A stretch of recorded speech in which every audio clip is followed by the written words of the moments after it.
In the ancient and mystic swamps of Blendor, where the trees spoke in hushed tones of elder days and the land whispered with forgotten lore, there dwelt the avaraptor, the last of a noble lineage.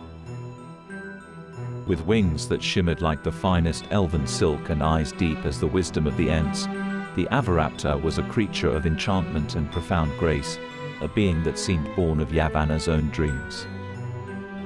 The avaraptors had once soared beneath the firmament of Blendor, their calls echoing like the trumpets of Manwë. But as the wheels of time turned inexorably, their numbers waned, until at last only one remained.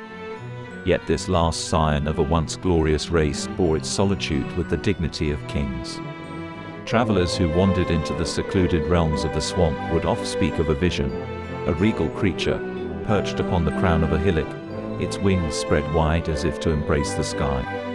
The tales of the avaraptor traversed distant lands, becoming legends that spoke of hope, the enduring splendor of ardor, and the bittersweet song of things beautiful and lost.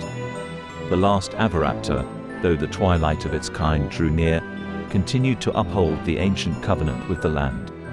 It was a living testament to the wonders of yore, a reminder of the enduring magic that lingered in the hidden corners of Middle-earth, inspiring all who heard its story to cherish and protect the fading wonders of the natural world. Thus lived the avaraptor, a solitary but noble sentinel, a beacon of an age when the world was younger and wilder, a reminder of the undying beauty and mystery that once filled the corners of the earth.